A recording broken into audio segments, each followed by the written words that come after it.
والصلاة والسلام على أشرف الأنبياء والمرسلين وعلى آله وأصحابه وأزواجه وآل بيته وأمته أجمعين. أما بعد فأعوذ بالله من الشيطان الرجيم. بسم الله الرحمن الرحيم. ولقد نصركم الله ببدر وأنتم أذلة. يا رب صل وسلم دائما أبدا على حبيبك خير خلق كلهم، والحبيب الذي ترجى شفاعته في كل أمر من أحوال المحتمين. صدق الله وصدق رسوله النبي الكريم. تمام أحباب المشركين. اللهم صل على سيدنا ومولانا محمد وعلى آل سيدنا ومولانا محمد وبارك وسلم عليه. اللهم صل على سيدنا محمد في الأولين والآخرين وفي الملأ الأعلى إلى يوم الدين.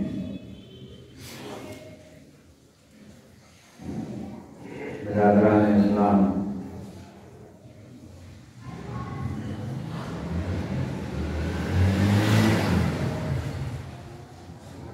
اللہ رب العزت کا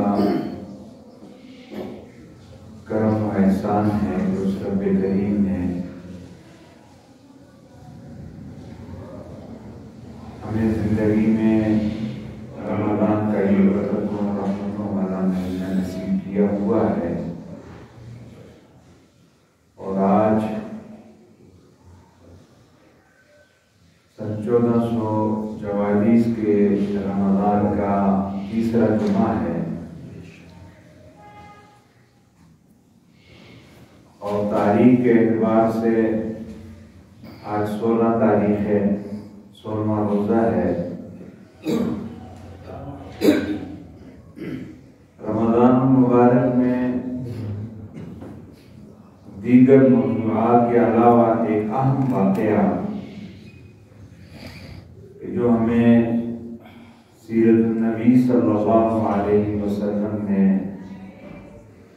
ملتا ہے، اور جس کا تذکرہ رب کریم نے قرآن میں بھی کیا، اور جو آیت کریمہ کا حصہ میں نے تلاوت کیا اس میں بھی کیا ہے۔ اس ماہ مبارک میں اسلام کا پہلا غزوہ، پہلی جنگ کہ جسے غزوہ بدر کے نام سے موسوم کیا جاتا ہے، سن 2 ہجری میں، کہ جب نبی کریم صلی اللہ علیہ وسلم کفار کی ریشہ داوانیوں اور ان کے مظالم سے تنگ آ کر اللہ کے حکم پر مکہ مکرمہ سے ہجرت کر کے مدینہ منورہ تشریف لائے، اور مدینہ منورہ میں آپ صلی اللہ علیہ وسلم ابھی مسلمانوں کی صفوف کو درست کر رہے تھے۔ ابھی مسلمان جو مکہ سے ہجرت کر کے مدینے آئے تھے ابھی عملی طور پر سیٹل نہیں ہوئے تھے،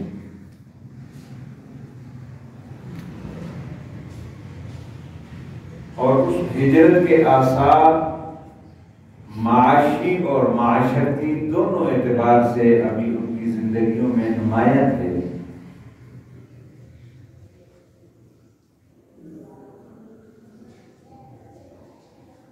تو ایسے حالات میں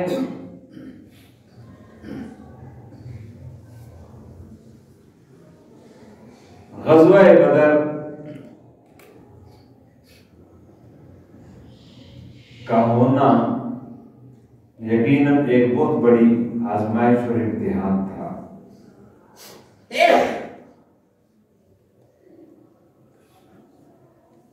اور اس کے ساتھ ساتھ پھر آج تو دیکھ لیں کہ آج سہولت و آرام اور آسائش کی ہر چیز موجود ہے۔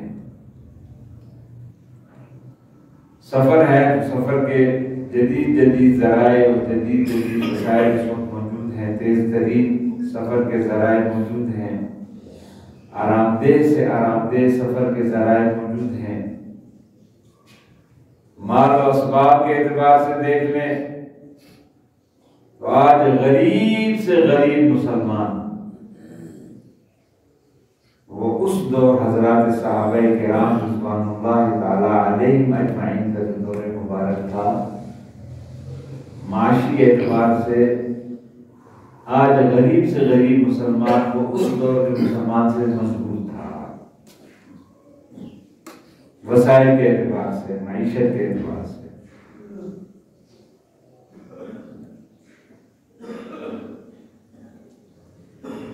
اس کا اندازہ آپ اس سے لگا لیں کہ ایک بڑھیا نبی کریم صلی اللہ علیہ وسلم جب صحابہ سے مشورہ ہو گیا،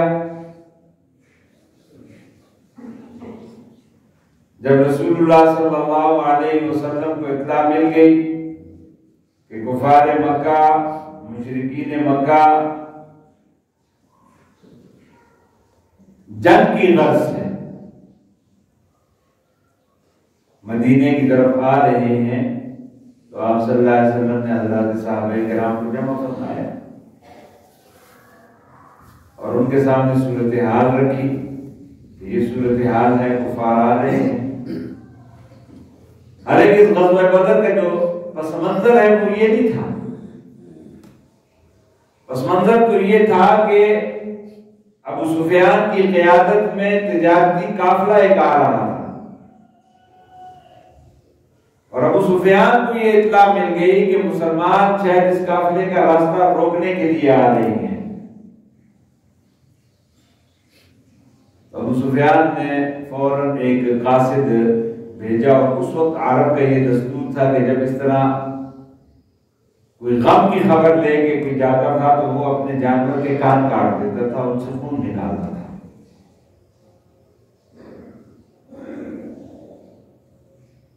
تو جب یہ قاصد گیا اور اس نے جا کے جناباً ابو جہل اور عتبہ اور شیبہ جو بڑے بڑے سرداران مکہ قریش تھے، ان کو جب خبر دی کہ اس طرح ابو سفیان کی طرف سے آیا ہوں اور یہ اطلاع ہے کہ مسلمان شاید ہمارے قافلے کو لوٹنا چاہتے ہیں، راستہ روکنا چاہتے ہیں، تو مجھے بھیجا ہے آپ فی الفور افراد تیار کریں۔ تو اطلاع ہو گیا جناب بھائی اب مسلمانوں کو کچلنے کے لیے جی نکل جاؤ، تیار ہو جاؤ۔ خیر 1000 افراد انہوں نے، جن کے پاس تلواریں بھی تھیں، نیزے بھی تھے، گھوڑے بھی تھے، پورے ساز و سامان کے ساتھ تیار ہو کے جنگ کی غرض سے نکل آئے کہ ہم یہ قافلہ نہیں لوٹنے دیں گے۔ لیکن حضرت سفیان اس راستے انہوں نے راستہ بدل دیا اور دریا کے کنارے ہوتے ہوئے وہ یمبو وغیرہ کی طرف سے ہوتے ہوئے وہ نکل گئے، اور انہوں نے پھر اطلاع بھیجی کہ بھئی اب قافلہ ہمارا نکل آیا ہے، لہذا پانے کی ضرورت نہیں ہے۔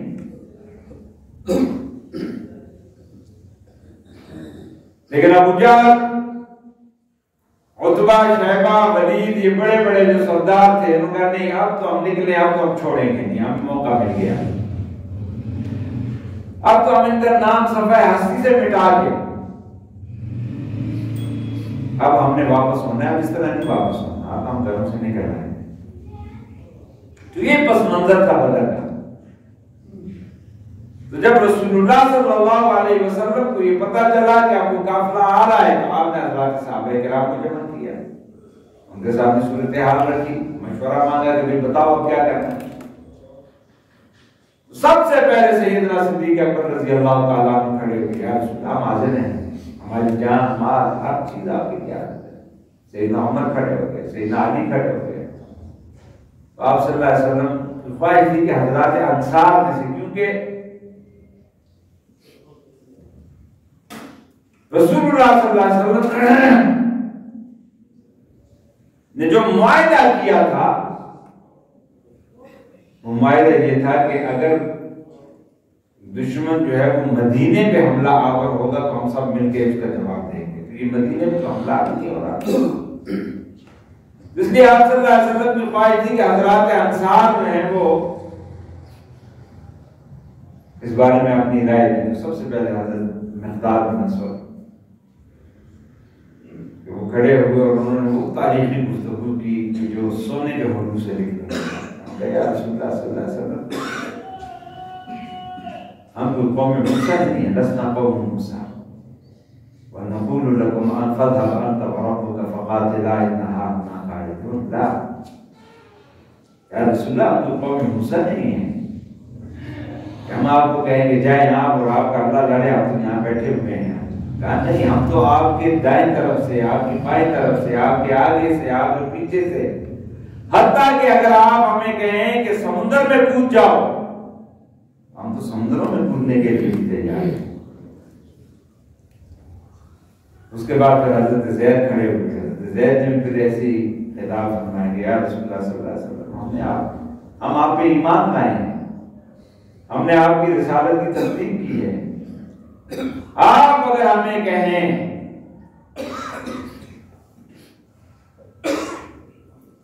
کہ مر مٹنے کے لیے تیار ہو جاؤ تو تیار ہے. ہم وہاں تک جائیں گے آپ کے ساتھ کہ اگر ہمیں اپنے اونٹوں کے جگر بھی پگھلانے پڑے تو ہم اپنے اونٹوں کے جگر پگھلا دیں.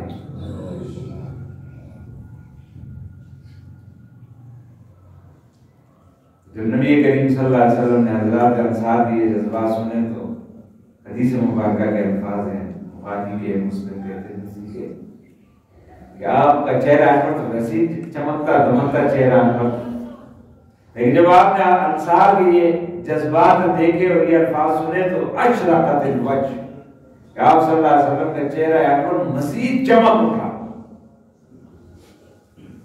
تو اس موقع پہ پھر آپ صلی اللہ علیہ وسلم نے جان اور مال کی اپیل کی کہ بھئی اب جانیں بھی تیار کر لو اور مال بھی دو، کیونکہ مال تو نہیں تھا. غزوہ بدر میں ٹوٹل 2 گھوڑے، 6 زریں اور 70 اونٹ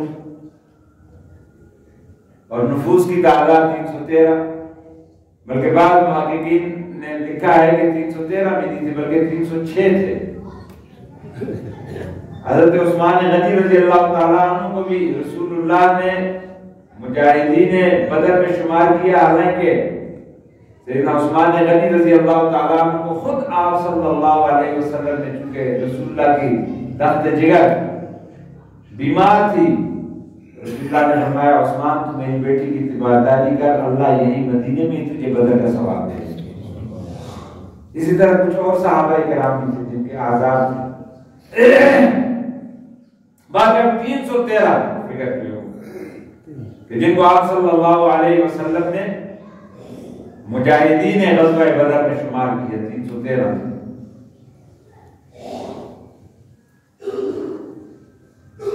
تو رسول اللہ صلی اللہ علیہ وسلم نے پھر چندے کی بھی اپیل کی کہ چندہ جان سے بھی دو اور مال سے بھی دو.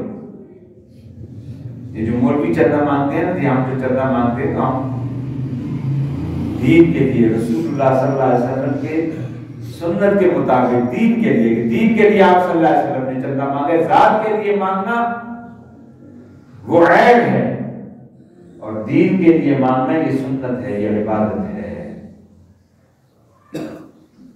کہ اللہ کے دین کے غلبے کے لیے قوم کو متوجہ کرنا.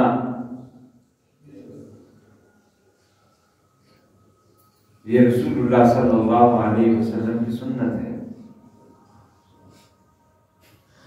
اور خوش قسمت ہے وہ لوگ. بلکہ کل ایک جگہ میں ہم بیٹھے ہوئے تھے، کچھ ساتھی بیٹھے ہوئے تھے، تو ایک چندے کے حوالے سے بات چل گئی. میں نے کہا اس قوم کو تو علماء کا احسان مند ہونا چاہیے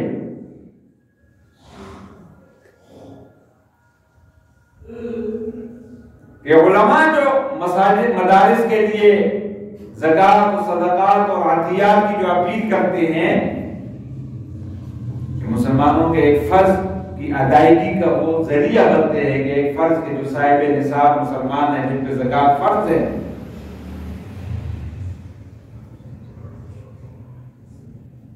کہ اللہ نے ان کی زکوٰۃ کے صحیح مصرف، کہ جہاں زکوٰۃ کے خرچ کرنے کا اللہ تبارک و تعالیٰ نے حکم دیا ہے اور صحیح مصرف ہے، مسلمان تو اس کا ذریعہ اور سبب بنتے ہیں،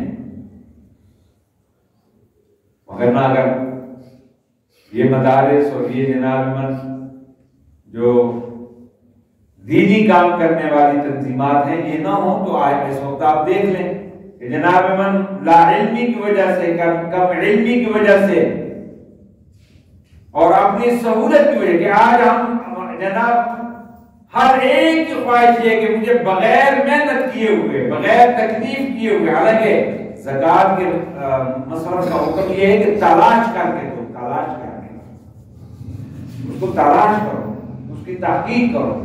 میں نے گزشتہ جمعے میں بھی یاد کیا تھا کہ عام صدقات خیرات اس کا حکم اور ہے۔ عام آپ صدقات نافلہ جو ہے وہ آپ کسی کو بھی دے دیں، وہ کوئی بھی لے لے، اس کا حکم اور ہے، لیکن زکوٰۃ اس کا حکم اور ہے کہ اس کے لیے باقاعدہ تحقیق کا حکم ہے، تحقیق کر کے جو صاحب زکوٰۃ ہے، جس پہ زکوٰۃ لگتی ہے، اس کو حوالے کرو، اس کو مالک بناؤ۔ لیکن آج تو آپ دیکھ لیں کہ ایسی ایسی تنظیمیں ہیں، ایسے ایسے لوگ کہ جن کا زکوٰۃ پہ ایمان بھی نہیں ہے، وہ بھی اس وقت مسلمانوں سے زکوٰۃ دیں گے کہ خود ان کا عقیدہ زکوٰۃ کے تسلیم کرنے کا ہے نہیں، وہ مانتے نہیں ہیں زکوٰۃ کو۔ اور مسلمان اپنی سہولت کی وجہ سے، سہولت پسندی کی وجہ سے اس وقت کوشش ہوتی ہے کہ میرا ہر کام آن لائن ہو جائے، بس میری زکوٰۃ بھی آن لائن جائے، میری صدقات بھی آن لائن جائے، میری خیرات بھی آن لائن جائے، آگے وہ کہاں خرچ ہو اس کا بھی کوئی وہ ضرورت نہیں ہے معلومات کرنے کی۔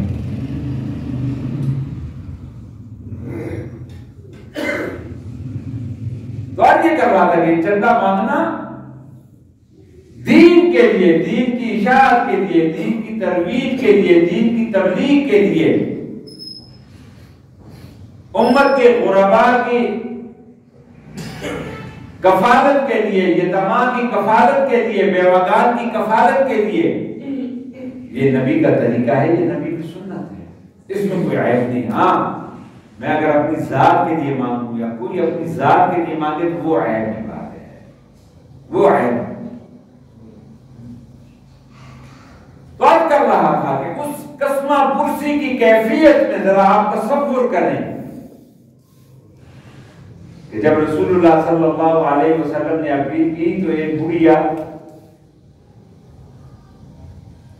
حاضر خدمت ہوتی ہے اور اپنے سر کے بال لے کے حاضر ہو جاتی ہے، یا رسول اللہ صلی اللہ علیہ وسلم میرے پاس کچھ بھی نہیں کہ جو میں آپ کے لیے، آپ کی خدمت میں، مجاہدین کی خدمت میں پیش کروں۔ میں نے بتیرا سوچا، میری سمجھ میں یہی آیا کہ میں میرے پاس یہ بال ہے، میں نے اپنے بال کینچی سے کاٹ کے لے آئی ہوں، مجھے پتا ہے کہ یہ کوئی اتنی اہمیت نہیں ہے، لیکن اگر میرے ان بالوں سے کسی غازی کے لیے رسی بھی بن گئی تو میری نجات کے لیے یہی کافی ہے۔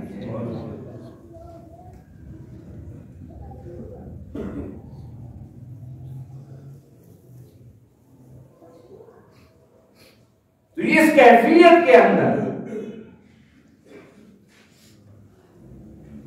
حضرات صحابہ کرام رضوان اللہ تعالی علیہم اجمعین کا میدان جنگ کے لیے نکلنا، اور اس کیفیت کے اندر ایک بڑھیا گھر میں بیٹھی رو رہی ہے کہ ہائے کاش بیوہ ہے میرا آج شور ہوتا، میں اس کو رسول اللہ صلی اللہ علیہ وسلم کے ساتھ جہاد کے لیے بھیجتی۔ اس کے دو چھوٹے چھوٹے ننھے منھے بچے کہ تاریخ بتاتی ہے کہ وہ ابھی بالغ بھی نہیں تھے، یہی 12 سال 8 سال 10 سال کی عمر تھی۔ تو جب وہ رسول اللہ صلی اللہ علیہ وسلم کی طرف سے اعلان جہاد سنتے ہیں تو بھاگتے ہوئے گھر آتے ہیں، دیکھتے تو ماں رو رہی ہے۔ ماں کیوں رو رہی ہے؟ اب بیٹا آج رسول اللہ صلی اللہ علیہ وسلم نے جہاد کا اعلان کیا ہے، کاش کہ آج تمہارا باپ زندہ ہوتا میں تمہارے باپ کو رسول اللہ صلی اللہ علیہ وسلم کے ساتھ جہاد میں بھیجتی، لیکن کاش تو وہ بچے ننھے منھے بچے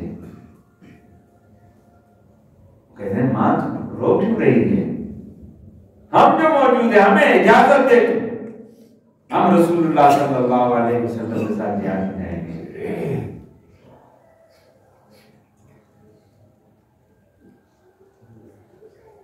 تاریخ میں لکھا ہے، کتابوں میں لکھا ہے کہ جب نبی کریم صلی اللہ علیہ وسلم نے حضرات صحابہ کرام انصار و مہاجرین کے جذبات کو دیکھا، اور پھر جب صفوف کی تیاری ہوئی، مجاہدین کا چناؤ ہونا شروع ہوا، آپ صلی اللہ علیہ وسلم نے مجاہدین کی یوں کہیں کہ رجسٹریشن شروع کر دی۔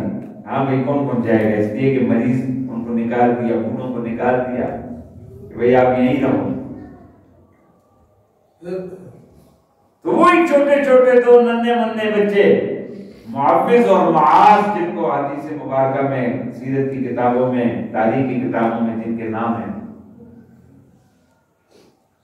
کہ جب صفیں بنائی گئی وہی 10 اور 12 سال کے وہ بچے، حدیث کے اور تاریخ کے الفاظ ہیں کہ وہ ایک جو ہے نا وہ بھائی، بڑا بھائی، وہ ایسے کھڑا ہو کے اور اپنی ایڑیوں کو اوپر اٹھا کے انگلیوں پہ ایسے ہو کے تاکہ میرا قد بڑا نظر آئے۔ رسول اللہ صلی اللہ علیہ وسلم نے جب دیکھا تو آپ مسکرائے، مسکرا کے کہا بیٹا تو بھی چھوٹا ہے، تم ابھی جاؤ گھر۔ تو رونے لگ گئے، کہہ رہے یا رسول اللہ میری والدہ پہلے رو رہی ہے، ان کو پہلے یہی غم ہے کہ آج میرا باپ ہوتا تو وہ آپ کے ساتھ جاتا، میرا باپ نہیں ہے، میری خواہش ہے کہ آپ مجھے اپنے ساتھ دے دیں، میں آپ کے کسی کام آ جاؤں گا انشاءاللہ۔ تو آپ صلی اللہ علیہ وسلم نے اس کو قبول فرما دیا۔ پھر آگے چلتے گئے، دیکھا اس کا چھوٹا بھائی بھی کھڑا ہے، وہ بھی اسی طرح ایڑیوں کے اوپر جناب اپنا قد بڑا کر رہا ہے۔ آپ صلی اللہ علیہ وسلم نے دیکھا، مسکرا دیے، فرمایا نہیں تم تو بہت چھوٹے ہو، تم گھر جاؤ، تم ماں کی خدمت کرو، تمہاری یہی ماں کی خدمت کرنا ہے، انشاءاللہ تمہیں جہاد کا ثواب ملے گا۔ فرمایا یا رسول اللہ آپ نے بڑے بھائی کو قبول کر لیا ہے، مجھے قبول نہیں کریں گے مجھے بڑا دکھ ہوگا، اور میں ماں کو جا کے کیا منہ دکھاؤں گا؟ ماں کہے گی کہ تیرے بھائی میں کوئی گن تھا تو اس کو قبول کر دیا، تیرے میں کوئی گن نہیں ہے۔ یا رسول اللہ میں ایک تجویز دیتا ہوں، میری تجویز یہ ہے کہ آپ میرے اور میرے بھائی کی کشتی کرا دیں، اگر میں نے اپنے بھائی کو میدان میں بچھاڑ دیا مجھے ساتھ دے دیں، اور اگر میرے بھائی نے مجھے بچھاڑ دی تو ٹھیک ہے، میں رہ جاؤں گا۔ یہ وہ جذبات ہے، یہ وہ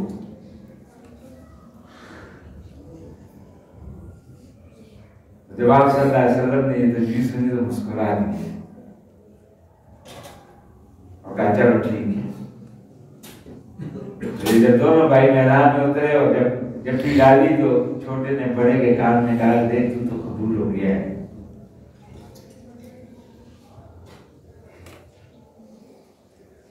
تو ہار جانا، تیرے ہارنے سے میں جیت جاؤں گا اور اللہ مجھے بھی قبول کر دے گا۔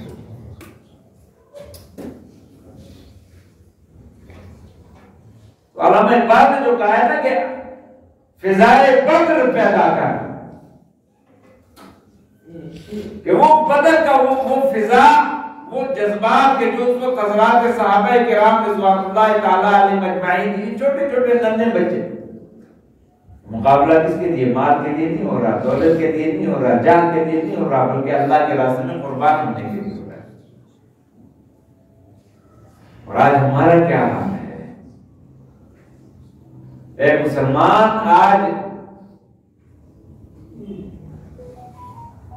آج ہمیں کس نیج پہ پہنچا دیا گیا، دین سے کتنا دور کر دیا، دین کا وہ جذبہ، دین کی وہ غیرت، دین کی وہ حمیت، دین کی وہ محبت، رسول اللہ صلی اللہ علیہ وسلم کی وہ محبت۔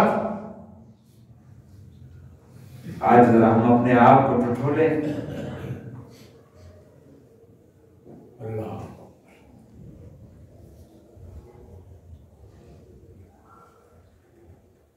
تو فضائے بدر کو اللہ کا وعدہ ہے کہ آج بھی فضائے بدر وہ جذبات اگر آج بھی مسلمان میں پیدا ہو جائے، وہ غیرت، وہ حمیت، تو آج بھی بدر والی کیفیت کے سیدنا ابوبکر صدیق رضی اللہ تعالیٰ عنہ، حدیث مبارکہ میں آتا ہے کہ زندگی کا سب سے لمبا سجدہ رسول اللہ صلی اللہ علیہ وسلم نے بدر کی رات کیا تھا۔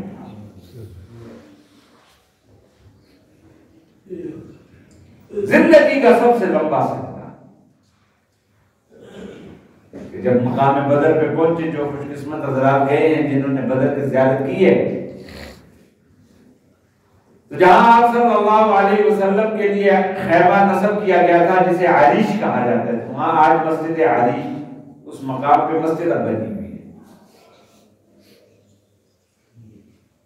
حدیث مبارکہ کے الفاظ ہیں کہ جب حضرات صحابہ کرام رضوان اللہ تعالیٰ علیہ اجمعین جب بدر پہنچے تو کفار چونکہ پہلے پہنچ گئے تھے، اور عجیب اللہ کی شان کہ کفار پہلے پہنچ کے وہ میدان، آپ حضرت جو خوش قسمت گئے ہیں انہوں نے دیکھا ہے وہ میدان بدر۔ پہلے تو آج سے 5 سال 10 سال پہلے وہاں بہت سختی ہوتی تھی، جو جاتے تھے زائرین کو دیکھنے نہیں دیتے تھے، باقاعدہ شرطے کھڑے ہوتے تھے، یلا یلا یلا کہتے تھے۔ لیکن اب نئے جو اب یہ ترتیب بن رہی ہے تو اب ان کو ہوش آئی ہے، اب انہوں نے باقاعدہ وہاں جالیاں لگا کے وہاں پہ جناب فٹ پاتھ وغیرہ، ابھی یہ جو 2 مہینے پہلے ہم گئے تھے عمرے پہ گئے تھے تو پھر بدر بھی جانا ہوا تھا، تو اب وہ سختیاں اب ختم کر دی ہیں۔ اب یہ ہے کہ اب آپ جا سکتے ہیں وہاں میدان بدر کا مقبرہ بدر وہ دیکھ سکتے ہیں، وہ ساری چیزیں باہر سے کھڑے ہو کے جالیاں لگا دی ہیں، وہ تو راستے میں وہ مقام بدر۔ اب جب وہاں کفار مکہ وہ تو پہلے پہنچ گئے تھے، انہوں نے جناب من جو سخت زمین تھی مٹی والی اس پہ قبضہ کر لیا، اور جو ریتیلا تھا وہ رہ گیا تھا۔ اب جب صحابہ کرام پہنچے تو ان کی جگہ جناب من اسے جو ریت والی جگہ ہے، جو سخت جگہ تھی مٹی والی، وہ اس پہ کفار اپنے جناب من خیمے لگا کے انہوں نے اپنا پڑاؤ ڈال دیا۔ تو رسول اللہ صلی اللہ علیہ وسلم نے صحابہ کو وہیں کہا بھئی اب یہاں آرام کرو، رات کو آرام کرو، اور خود نبی کریم صلی اللہ علیہ وسلم کے لیے خیمہ نصب کیا گیا، اور آپ صلی اللہ علیہ وسلم کفار مکہ، یہ سرداران مکہ، یہ تو اپنے طاقت پہ ان کو ظلم تھا نا، اپنے اسلحے پہ، اپنی قوت پہ، کہ ہم 1000 یہ تھوڑے سے مسلمان، کچھ بھی نہیں، جناب من 6 زرے ہیں، چند تلواریں ہیں، چند اونٹ ہیں، یہ کیا ہمارا مقابل؟ وہ واقعات میں لکھا ہے، تاریخ میں لکھا ہے کہ ابو جہل نے باقاعدہ اپنا ایک جاسوس بھیجا کہ جاؤ جا کے ذرا ریکی کر کے آؤ، دیکھ کے آؤ، حالات دیکھ کے آؤ کہ کیا کیفیت ہے۔ تو اس وقت تو ورکیاں نہیں ہوتی تھی نا کہ یہ پہچانا جائے کہ یہ جناب من انڈیا کے فوجی ہے، یہ پاکستان کا فوجی ہے، یہ فلانی جگہ کا فوجی ہے، فلانی جگہ کا فوجی۔ اس وقت تو بس لوگ تو سادے لباس ہوتے، تو وہ جاسوس رات گیا اور اس نے وہاں پہ جاسوسی کی، حالات کا جائزہ لیا، اور جائزہ لے کے واپس آ کے ابو جہل کو رپورٹ دے رہا ہے۔ رپورٹ کیا دے رہا ہے؟ کہہ رہے ہیں وہ تو تھکے ہوئے کچھ تھوڑے سے، میرے خیال ہے 300 کے لگ بھگ افراد ہوں گے، اور اس میں بھی کچھ بچے ہیں، کچھ بوڑھے ہیں، ابو عبیدہ بن جراح جیسے، کچھ نوجوان ہیں۔ تو جب ابو جہل نے یہ سنا تو ابو جہل وہ تو جناب اس وقت سارے سردار جو ہے وہ میں لگا رہے تھے، شراب نوشی کر رہے تھے، وہ تو اپنے طاقت میں جناب مست تھے کہ ہم تو 1000 ہیں، یہ ہمارا کیا مقابلہ۔ تو تاریخ کے الفاظ ہیں کہ ابو جہل نے اس جاسوس کو کہا اچھا 300 کے قریب ہیں اور بوڑھے بھی ہیں اور بچے بھی ہیں، انہوں نے کہا پھر تو جنگ کرنے کی ضرورت ہی نہیں ہے، کیا کریں ہم ان کو گھوڑوں اور اونٹوں کی پشتوں کے ساتھ باندھ کے اور مکے لے جانے پھر ان کے دیکھیں گے، سوچیں گے۔ وہ جو جاسوس تھا، جاسوس اس نے کہا بات تو پوری سن لو، حکم بعد میں جاری کرو، پہلے پوری بات تو سن لو۔ کہا کیا؟ کہا کہ وہ جتنے بھی آئے ہیں، چاہے وہ بچے ہیں محافظ اور معاذ کی شکل میں، اور چاہے وہ جوان ہیں چاہے وہ بوڑھے ہیں، میں جس کے بھی قریب ہوا ہوں میں نے دیکھا کہ وہ مصلی پہ بیٹھا ہے اور وہ ایک ہی دعا کر رہا ہے کہ اللہ مجھے شہادت نصیب کرنا۔ وہ جتنے بھی آئے ہیں وہ یہ خواہش لے کے نہیں آئے کہ ہم نے واپس زندہ جانا ہے، وہ یہ خواہش اور یہ جذبہ وہ لے کے اس وقت میدان میں بیٹھے ہوئے ہیں کہ چاہے وہ بچہ ہے، چاہے وہ بوڑھا ہے، چاہے وہ نوجوان ہے، چاہے اس کے پاس زرہ ہے نہیں ہے، اس کے پاس تلوار ہے نہیں ہے، لیکن ہر ایک کا جذبہ یہ ہے کہ اللہ آیا ہوں تو شہادت کرنی ہے۔ وہ اس جذبے کے ساتھ میدان میں آئے، وہ ہر ایک اپنے آپ کو نبی پہ وارنے کے لیے تیار ہے۔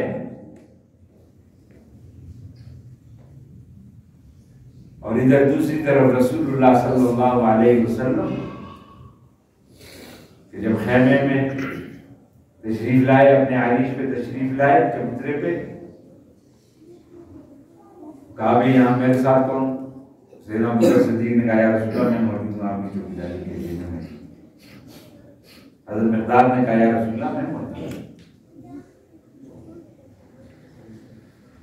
تو حدیث مبارکہ کے یہ الفاظ ہیں کہ رسول اللہ صلی اللہ علیہ وسلم اللہ کے حضور دعا شروع کی اور سجدے میں گئے اور اتنا لمبا سجدہ کیا اور پھر سر اٹھایا، پھر دعا کرتے رہے۔ حدیث کے الفاظ ہیں کہ آپ کبھی ہاتھ اوپر اٹھا لیتے، کبھی ہاتھ نیچے کر لیتے، یہاں تک کہ آپ کی چادر مبارک جو ہے وہ کندھوں سے گر جاتی۔ سیدنا ابوبکر صدیق پھر آپ کی چادر مبارک کندھوں پہ ڈالتے، اور آخر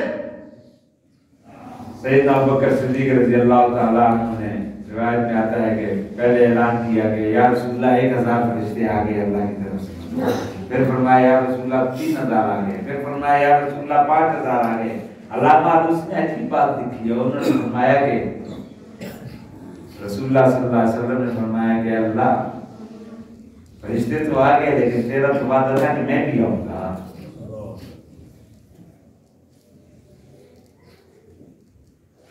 وہ جو علامہ اقبال نے کہا نا، علامہ اقبال نے فضائے بدر پیدا کی، کہ جب بدر کی فضا بنتی ہے، بدر کے جذبات بنتے ہیں تو پھر اللہ کے فرشتے بھی آتے ہیں اور اللہ کی مدد و نصرت بھی آتی ہے۔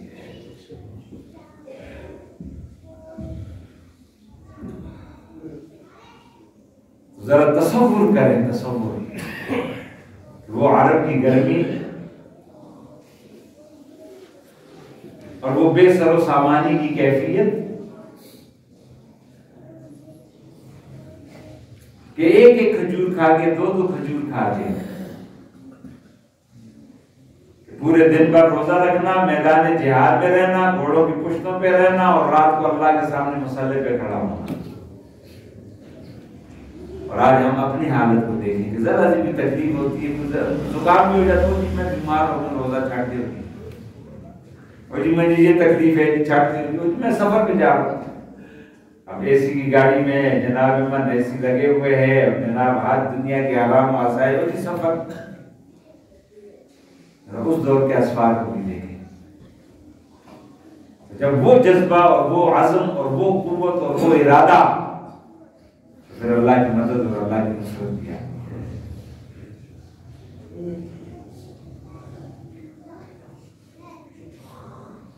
تو روایات میں آتا ہے کہ جب صبح صفیں بنائی گئی اور اللہ نے رات کو بارش کر دی، رات کو بارش ہو گئی، اللہ کا نظام کہ وہ زمین کے جو ریتیلی زمین مسلمان کے حصے میں آئی، جس کے لیے مسلمان پریشان تھے، اللہ کی مدد و نصرت آئی، بارش ہو گئی، وہ ریت والی زمین وہ سخت ہو گئی، جو سخت زمین تھی، مٹی والی زمین تھی، وہاں جناب پھسلن پیدا ہو گئی، کیچڑ بن گیا وہاں پہ۔ اب ابو جہل پاؤں ادھر رکھتا ہے، پھسل کے ادھر جاتا ہے، شیبہ پاؤں ادھر رکھتا ہے، پھسل کے ادھر جاتا ہے، گھوڑے پھسل رہے ہیں، خود پھسل رہے ہیں، یہ اللہ کی مدد و نصرت۔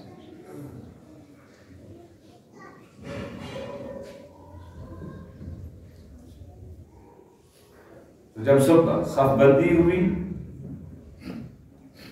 تو عتبہ عتبہ اور شیبہ اور ولید یہ سب سے پہلے نکلے اور بڑے فخر کے ساتھ، وہ بڑے جنگجو تھے، بڑے زوراور تھے. تو انہوں نے اعلان کیا کہ آؤ ہمارے مقابلے میں. تو رسول اللہ صلی اللہ علیہ وسلم نے کچھ انصار صحابہ کو کہا نہیں انصار نہیں، ہمیں ہماری ٹکر کے، ہماری برادری، یہ جو برادریوں کا چکر ہے نا یہ پہلے سے چلا آ رہا ہے. کہا نہیں قریش بھیجو، قریش جو ہماری ٹکر کے ہوں، یہ اوس و خزرج کے نہیں. تو پھر رسول اللہ صلی اللہ علیہ وسلم نے سیدنا حمزہ رضی اللہ تعالیٰ عنہ، سیدنا علی کرم اللہ وجہ، سیدنا عبیدہ بن جراح، کوئی بوڑھا بھی تھا ساتھ میں، کہا نکلو. تو سیدنا حمزہ اور سیدنا علی نے تو ایک ہی بار میں ان کو واصل جہنم کر دیا. سیدنا عبیدہ کی کمزور بھی تھے، ذرا عمر زیادہ تھی. سیدنا علی نے دیکھا کہ مقابلے میں جناب احمد یہ ذرا دشمن سخت ہے، تو آئے اور وار کیا اور اس کی گردن اڑا کے اور سیدنا عبیدہ کو اپنے کانوں پہ اٹھا کے اعلان رسول اللہ کی خدمت میں آتی، یا رسول اللہ آپ کے غلام کو لے آئے اور آپ کے دشمن کو جہنم حاصل کرائے. تو ادھر وہی وہ ننھے منھے وہ بچے، آج ہمارے بچے جو ہے نا ان کو پتہ ہی نہیں ہے، وہ تو اب ویڈیو گیموں پہ اور جناب احمد موبائل، یہ جب سے موبائل کا فتنہ آ گیا اب دیکھ لیں گے گھروں میں بچوں کی ذہن، ان کی سوچ، ان کی فکر، ان کی صحت تباہ برباد ہوتی ہے.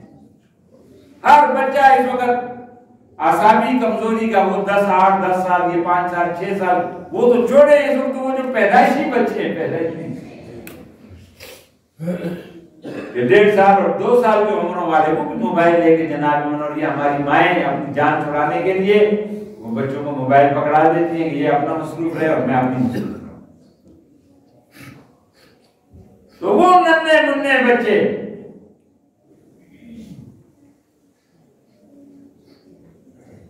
وہ پوچھتے ہیں کہ یہ ابو جہل کہاں ہے.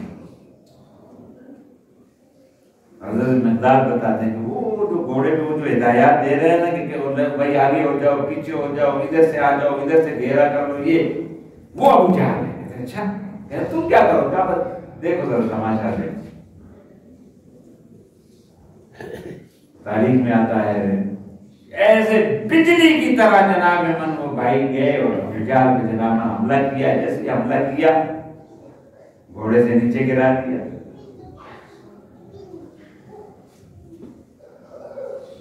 جب گھوڑے سے نیچے گرا دیا، زخمی کر دیا، تو ابھی سانس چل رہا ہے، زندہ ہے ابو جہل.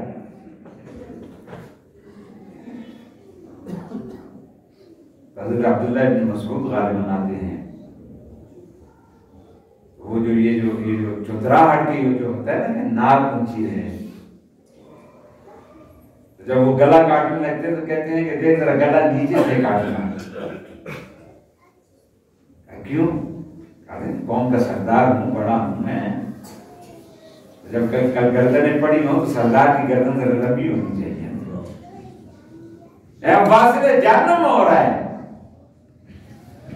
لیکن پھر بھی وہ اپنی نخوت جو ہے، وہ اپنا تکبر، وہ اپنا غرور، وہ اپنا فخر وہ ابھی بھی نہیں چھوڑتا.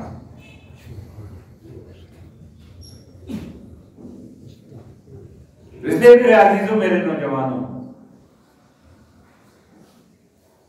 اسلام کا یہ پہلا غزوہ، اور پھر اس میں اللہ تبارک و تعالیٰ نے مسلمانوں کو جو فتح نصرت عطا فرمائی،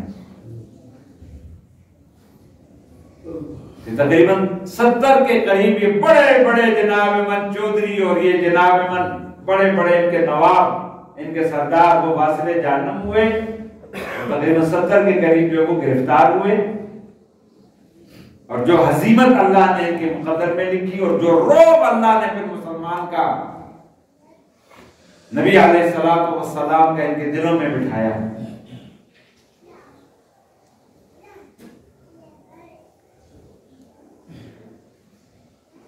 تو وہ بھی رمضان 17 رمضان سن 2 ہجری میں یہ غزوہ بدر کا یہ واقعہ ہوا، اور اللہ تبارک و تعالیٰ نے اس میں مسلمانوں کو فتح دی۔ یاد رکھیں اسلام وہ قربانی مانگتا ہے، اور رمضان بھی قربانی مانگتا ہے۔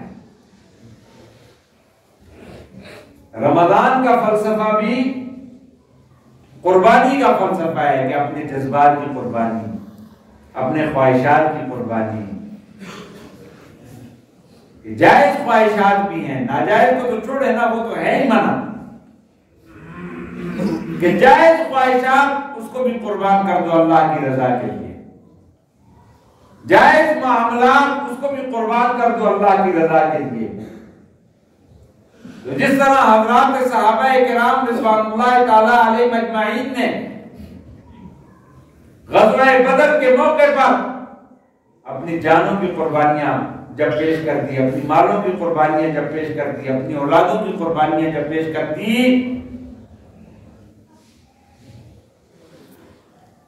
اور میدان عمل میں نکل کر اور رسول اللہ صلی اللہ علیہ وسلم نے صفیں بنا کر اور پھر ہاتھ اٹھا لیے کہ اے اللہ میری تو 15 سال کی کمائی یہ لے آئے ہوں تیرے سامنے۔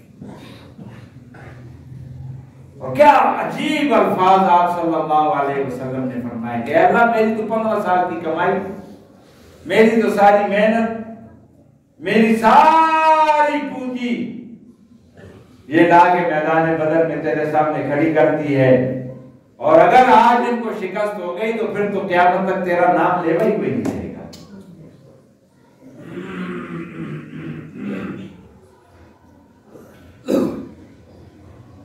تو پھر اس قربانی کا نتیجہ اللہ نے کیا دیا؟ قربانی کا نتیجہ یہ دیا کہ پھر اللہ نے فرشتے اتارے، پھر نبی کریم صلی اللہ علیہ وسلم خوشخبری دیتے ہیں کہ ابو بکر وہ دیکھ جبرائیل آئے ہوئے اور زیرہ پہنی ہوئے گھوڑے پہ جناب میں کفار کے ساتھ مار دیں گے۔ پھر اللہ کی مدد اور نصرت آتی۔ تو آج تو چونکہ وہ کیفیت نہیں ہے، آج اتنا تو ہم کر سکتے ہیں کہ اپنی جائز خواہشات کو اللہ کی رضا کے لیے قربان کر کے، اللہ بھی جانتا ہے کہ ہم کمزور ہیں، ہم ضعیف ہیں، ہم میں وہ نہ وہ طاقت ہے، نہ وہ قوت ہے، نہ وہ جذبہ ہے، نہ وہ صلاحیت ہے۔ تو آج کے اس کمزور دور کے کمزور انسان اور کمزور مسلمان، اتنا تو ہم کر سکتے ہیں کہ ہم اپنے آپ کو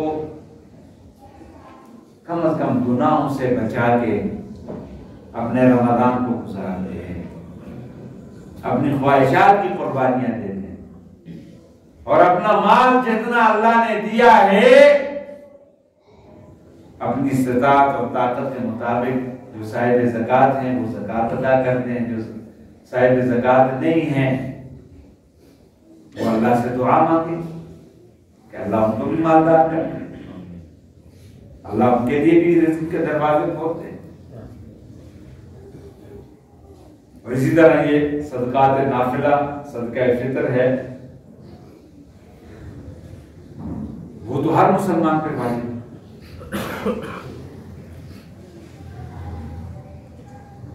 اس لیے میرے عزیز و میرے نوجوانوں، رمضان بھی قربانی مانگ رہا ہے، اور رمضان کا مقصود و مطلوب بھی یہی ہے کہ ہم اپنے جائز حاجات اور جائز خواہشات کو بھی اللہ کی رضا کے لیے، کہ اللہ نے کہہ دیا بدنظری نہیں کرنی، اپنی آنکھوں کی حفاظت کرو، اللہ نے کہہ دیا کانوں سے غیبت نہیں سننی، چغلی نہیں سننی، گانے نہیں سننے، تو اپنے کانوں کی حفاظت کرو، اپنی زبان کی حفاظت کرو، اپنے ہاتھوں کی حفاظت کرو، اپنے پیروں کی حفاظت کرو، اپنی سوچ و فکر کی حفاظت کرو۔ جب یہ چیزیں تم اللہ کے لیے قربان کرو گے اور اپنے آپ کو گناہوں سے بچاؤ گے تو اللہ کی مدد و نصرت آئے گی، پھر اللہ کی طرف سے ہدایت کے فیصلے ہوں گے، پھر اللہ کی طرف سے نجات کے فیصلے ہوں گے، پھر اللہ کی طرف سے مغفرت کے فیصلے ہوں گے، پھر اللہ کی طرف سے کامیابی کے فیصلے ہوں گے، پھر اللہ کی طرف سے رزق کی وسعت کے فیصلے ہوں گے، پھر اللہ کی طرف سے مال و اولاد کے فیصلے ہوں گے. لیکن کب؟ یاد رکھو کہ یہ مشروط ہے کہ پہلا قدم ہمیں اٹھانا پڑے گا. پہلا قدم توبہ کا قدم، کہ اپنی سابقہ زندگی سے توبہ کر کے اور اللہ کے ساتھ صلح کے لیے آ جائیں. ہم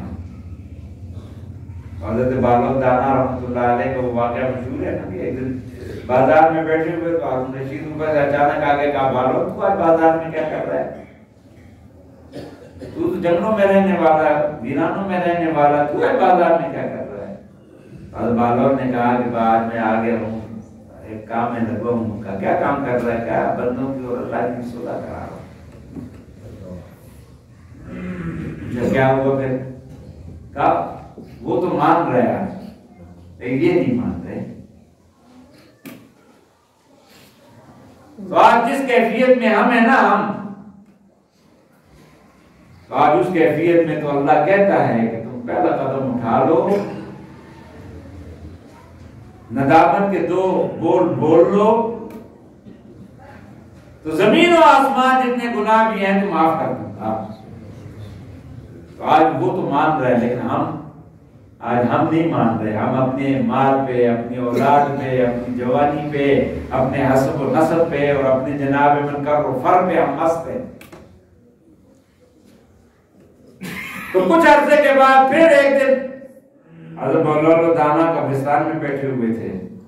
اتفاق سے ہارون رشید کا وہاں سے گزر ہوا. کہا یہاں کیا کر رہا ہے قبرستان میں؟ کہا وہی اللہ اور بندوں کی صلح کرا رہا ہوں. کہا پھر؟ کہا آج یہ مان رہے لیکن وہ نہیں مان رہے. آج یہ تو مان رہے ہیں کہ معافی ہو جائے، تلافی ہو جائے، لیکن اب وہ نہیں مان رہے. لیکن چانس ختم، وقت ختم، اینڈ ہو گیا. اس لیے ابھی میرے اور آپ کے پاس یہ چانس ہے. رمضان کے یہ لمحات ہیں. ابھی میری اور آپ کی آخری ہچکی نہیں آئی ہے. ابھی والتفت الساق بالساق والی کیفیت نہیں آئی ہے. ابھی چانس ہے کہ ہم اب بھی سچے دل سے توبہ کر کے اللہ کی طرف رجوع کر لے تو اس کا کرم، اس کا رحم، اس کی مہربانی، اس کی رحمتیں برسنے کے لیے تیار ہے. اور اگر ہم اسی طرح بدمست رہے اپنی مرضی کے مطابق، اور ہچکی آئے گی، آخری ہچکی آئے گی ضرور. جب وہ وقت آ گیا تو پھر اس وقت فرعون نے بھی کہا تھا کہ آمنت برب موسیٰ و ہارون، کہ میں موسیٰ و ہارون کے رب پہ ایمان لاتا ہوں. لیکن پھر اس وقت کا ایمان قابل قبول نہیں تھا. پھر اس وقت کی توبہ قابل قبول نہیں ہوگی. یاد رکھنا. اللہ ہمیں بھی ان اوقات کو قیمتی بنانے اور رمضان کی ان رحمتوں کو لوٹنے کی اللہ ہمت اور توفیق نصیب فرمائے.